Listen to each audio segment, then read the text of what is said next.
Hi, this is Revathi. Welcome to అన్నమీన కథల పొదిరిల్లు. వీడియో చూస్తున్న ప్రతి ఒక్కరికి, అలాగే లైక్స్ కామెంట్స్తో ఎంకరేజ్ చేస్తున్న వాళ్ళందరికీ నా హృదయపూర్వక ధన్యవాదాలు. ప్రేమ మనసులు ఎపిసోడ్ నెంబర్ 117.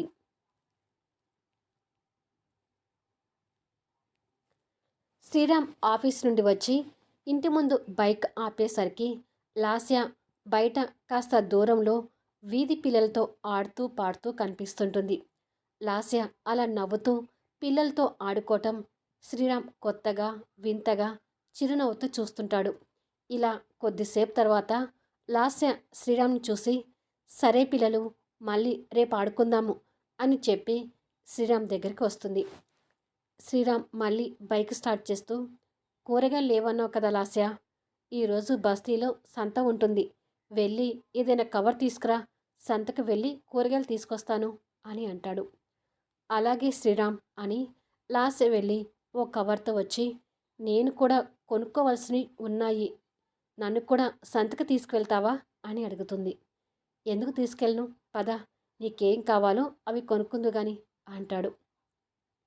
దాంతో లాస్య నవ్వుతూ బైక్ ఎక్కి శ్రీరామ్ భుజం మీద చేయి వేసి కూర్చొని, ఇక పోనివ్వు అని అంటుంది.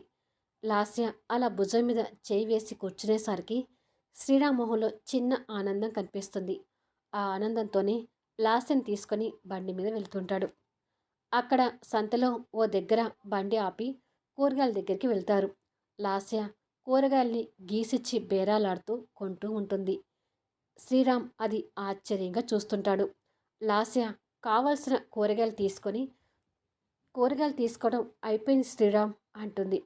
సరే కానీ డబ్బంటే విలువ లేకుండా పెరిగావు కదా, ఇలా బేరాలాడటం ఎప్పటి నుంచి నేర్చుకున్నావు అని అడుగుతాడు.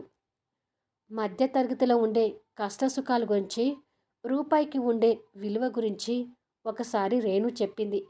తను చెప్పినప్పుడు నాకున్న పొగరుతో ఆ మాటల్ని తీసిపడేశాను, కానీ నేను బస్తీకి వచ్చాక ఆ మాటలు ఎంత విలువైనవో అర్థమైంది.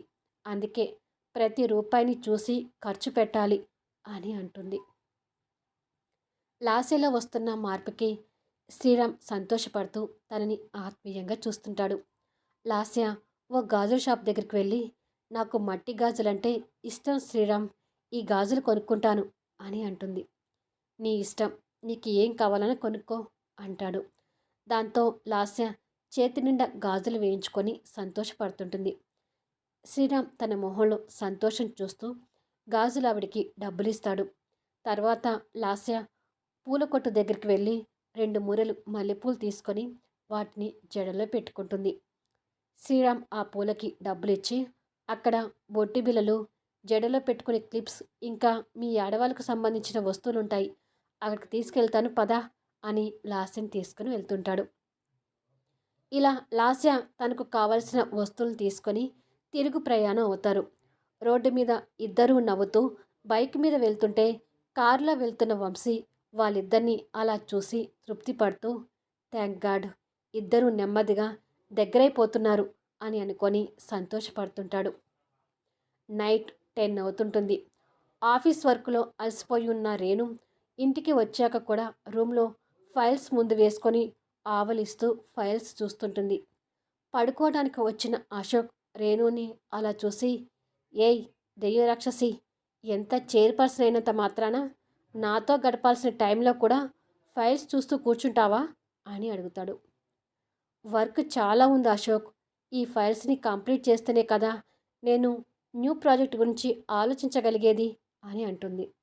కావచ్చు, అలా అని ఇలా నిద్ర ఆపుకొని వర్క్ చేయాల్సిన పని లేదు అంటూ తన చేతిలో ఉన్న ఫైల్స్ తీసి పక్కన పెడుతుంటాడు.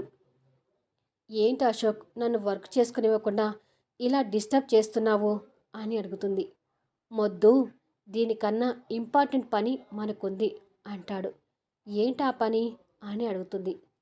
మనమిద్దరం తల్లిదండ్రులు కావటం అన్నిటికన్నా ముఖ్యమైన పని.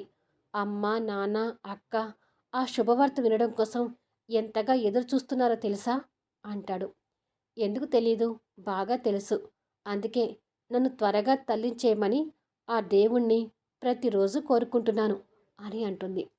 అశోక్ కొంటెగా నవ్వుతూ, ఆ దేవుణ్ణి కోరుకోవడం అలా ఉంచి కాస్త ఈ దేవుడి మీద దయ చూపిస్తే వెంటనే మనకు పిల్లలు పుడతారు అని అంటాడు. రేణు కూడా నవ్వుతూ అలాగే స్వామి అని అంటుంది. థ్యాంక్ యూ భక్తురాలా అంటూ రేణుని దగ్గరికి తీసుకుంటాడు. తనని పడుకోబెట్టి తన మీదకు చేరి తన అదరాలు అందుకొని గాఢంగా కిస్ చేస్తూ తనువుల మధుర యుద్ధానికి కూడా తెరలేపుతుంటాడు. ఒకరోజు శ్రీరామ్ 2 చేపలు తీసుకొచ్చి లాస్యకిస్తూ నాకు చేపల కూర అంటే చాలా ఇష్టం. వీటిని క్లీన్ చేసి పులుసు పెట్టు. నైట్ డిన్నర్కి చేపల పులుసు గుమగుమలాడాలి అని అంటాడు. లాస్య ఆ చేపలు తీసుకొని చూస్తూ అలాగే అని అంటుంది. నేను ఆఫీస్కి వెళ్ళొస్తాను అని శ్రీరామ్ వెళ్ళిపోతాడు. లాస్య ఆ చేపలు చూస్తూ చేపల పులుసు ఎలా చేయాలో పక్కింటి బామ్మ ఒకసారి చెప్పింది, కానీ ఈ చేపల్ని ఎలా క్లీన్ చేయాలో చెప్పలేదు. ఇప్పుడు అడుగుదామంటే బామ్మ ఏమో ఊరు వెళ్ళింది. ఇప్పుడు ఈ చేపల్ని ఎలా క్లీన్ చేయాలి అని ఆలోచించి ఏదైనా క్లీన్ చేయాలంటే డిటర్జెంట్ పౌడర్తోనూ సోప్తోనూ క్లీన్ చేస్తారు. వీటిని కూడా అలాగే క్లీన్ చేస్తారనుకుంటా. ముందు ఈ చేపల్ని సర్పులో వేసి కొద్దిసేపు నానబెట్టి తర్వాత బట్టల సోపుతో రుద్ది ముక్కలు కోసి పులుసు చేస్తారు అని ఆ చేపల్ని సర్పులో వేసి నానబెడుతుంది. కొద్దిసేపు తర్వాత చేపలకి బట్టల సోప్ పెట్టి బ్రష్తో రుద్దుతుంటుంది. నైట్ డిన్నర్కి శ్రీరామ్ భోజనానికి వచ్చి కూర్చుంటాడు. లాస్య గిన్నెలు తెచ్చి పెడుతుంటుంది. ఈరోజు చేపల పులుసుతో బాగా లాగించాలి, త్వరగా వడ్డించు లాస్య అంటాడు. లాస్య 2 ప్లేట్లలో అన్నం వడ్డించి శ్రీరామ్ ప్లేట్లో చేపల పులుసు వేస్తుంది.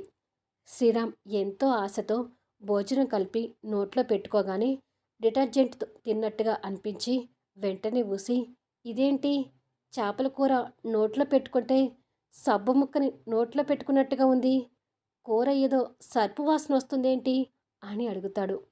లాస్య నవ్వుతూ నిజంగానా? అంటే చేపలు అంత బాగా శుభ్రపడ్డాయన్నమాట. చేపల్ని 2 గంటలు సర్పులో నానబెట్టి తర్వాత బట్టల సబ్బుతో రుద్ది క్లీన్ చేశాను అని అంటుంది పెద్ద కనకార్యం చేసిన ఫీలింగ్తో. లాస్య మాటలకు శ్రీరామ్ కంగు తింటూ ఏంటి చేపల్ని సర్పులో నానబెట్టి బట్టల సోపుతో రుద్దావా?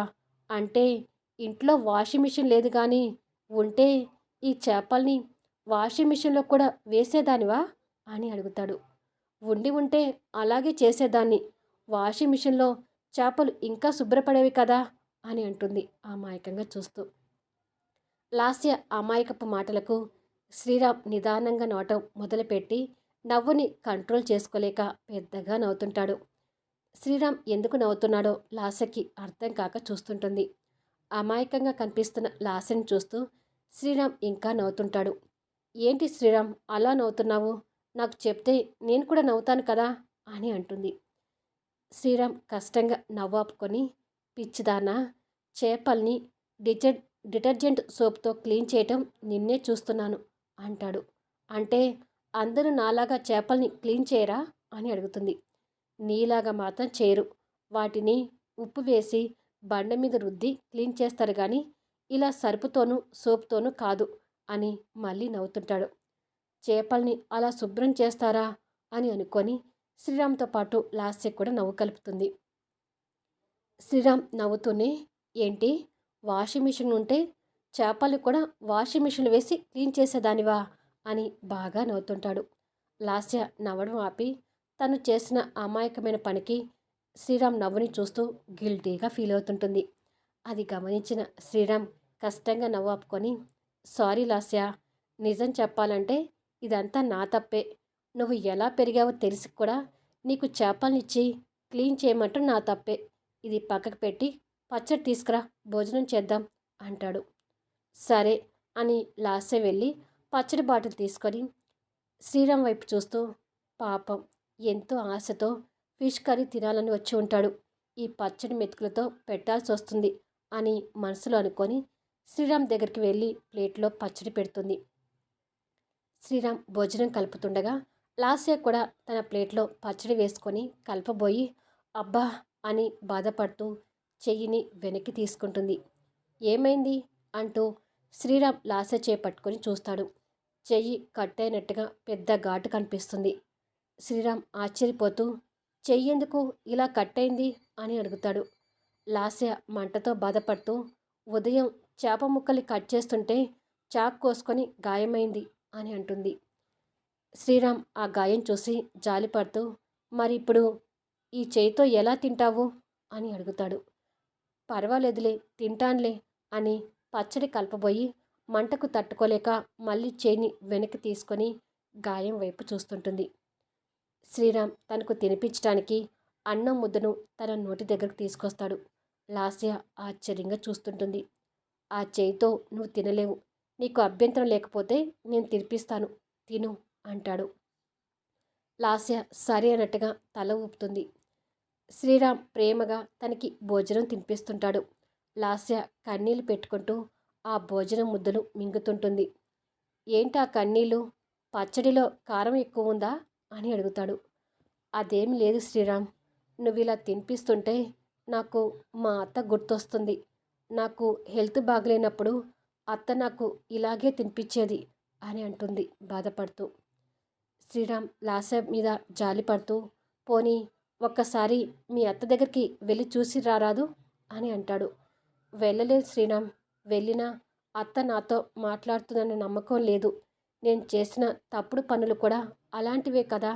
అత్త నన్ను కొట్టడంలోనూ నా మీద కోపం చూపించడంలోనూ న్యాయం ఉంది.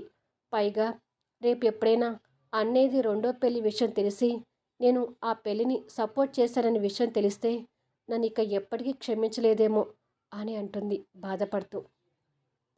ఆ మాటలకు శ్రీరామ్ మనసులో మాట్లాడుకుంటూ నాకు అదే భయంగా ఉంది. నేను ఎవరు అనేది వంశీ సార్, అశోక్ సార్, దివ్య మేడం, రేణు మేడం ఇలా అందరికీ తెలిస్తే నన్ను కూడా అసహించుకుంటారేమో అని మనసులో అనుకుంటాడు. అసలు భారతీ వదినకి పిల్లలు పుట్టి ఉంటే అన్నయ్య రెండో పెళ్లి చేసుకోకపోయేవాడు. భారతీ వదినకి అన్యాయం జరుగుతుందని ఇప్పుడు అనిపిస్తుంది అని కన్నీళ్ళు తుడుచుకొని ఇక నాకు చాలు శ్రీరామ్, వెళ్ళి పడుకుంటాను, నువ్వు తిను అని వెళ్ళబోతుంటే అదేం కుదరదు, 2 ముద్దలు తిను, మనం బాధపడినంత మాత్రాన కొత్తగా ఒరిగేది ఏమీ లేదు, ఏం జరగాలని ఉందో అదే జరుగుతుంది అంటూ తనకి గోరు ముద్దలు తినిపిస్తుంటాడు. మరుసటి రోజు అశోక్ రేణు కారులో బస్తీకి వస్తుంటారు. అశోక్ కార్ డ్రైవ్ చేస్తూ చెప్తే వినవు రేణు, మనం లాస్య దగ్గరికి వెళ్తే అవమానాలే మిగులుతాయి. తను నాకు మర్దలు కాబట్టి నన్ను ఎన్ని మాటలన్నా పట్టించుకోను, కానీ నువ్వు అలా కాదు, లాస్య మాటలకు బాధపడతావు అని అంటాడు. ఏం పర్వాలేదు అశోక్, లాస్య నీకు మర్దలైతే నాకు చెల్లెలవుతుంది, నా చెల్లెల మాటలకు నేనేమీ బాధపడను అని మాట్లాడుకుంటూ శ్రీరామ్ ఇంటి ముందుకి చేరుకుంటారు.